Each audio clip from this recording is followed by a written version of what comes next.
السلام عليكم ورحمة الله وبركاته. مشاهدو قناة تأملات وتساؤلات، أهلا بكم ومرحبا.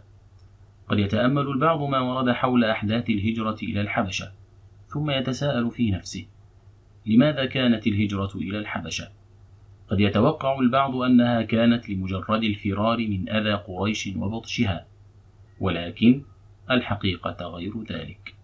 إذا أردت أن تعرف الحقيقة وراء ذلك، فابق معنا حتى نهاية هذا الفيديو. لماذا كانت الهجرة إلى الحبشة؟ إن السبب الرئيس للهجرة إلى الحبشة لم يكن ضعف المسلمين وتعرضهم للأذى من قبل قريش فقط، وإنما كانت هناك أسباب أخرى دفعتهم إلى ذلك. منها: أولا، تنشيط الحركة التجارية والعمل بالتجارة كوسيلة لتعزيز العلاقات مع الحبشة. يدل على ذلك أن الهجرة لم تقتصر على المستضعفين والفقراء الذين كانوا في مكة، بل كان أكثرهم من التجار وممن لهم المال والحماية والقوة فيها، كعثمان بن عفان وعبد الرحمن بن عوف رضي الله عنهما.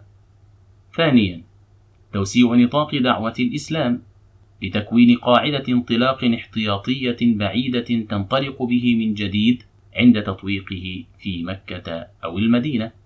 ويدل على ذلك خروج بعض ممن عرف بمهارة الدعوة معهم، كمصعب بن عمير رضي الله عنه. ثالثا، تقوية العلاقات الدبلوماسية مع الحبشة وتأسيس ظهير عسكري خارجي يمكنهم اللجوء إليه إذا استطاعت القوى المناوئة لهم أن تتحد وتغزوهم في المدينة، كما حدث في غزوة الأحزاب. ويدل على ذلك عدة أدلة، منها: 1. أن أغلب هؤلاء المهاجرين كان ينتمي إلى الفئة العمرية ما بين 20 و30، أي من الشباب. 2. كان من بين الذين خرجوا معهم ممن له مهارات قيادية ودبلوماسية، كجعفر بن أبي طالب ومصعب بن عمير رضي الله عنهما. 3. تأخر رجوع أغلب من هاجروا للعام 7 من الهجرة بعد سقوط خيبر وتحول المسلمين إلى قوة يحسب لها حساب، كجعفر بن أبي طالب رضي الله عنه.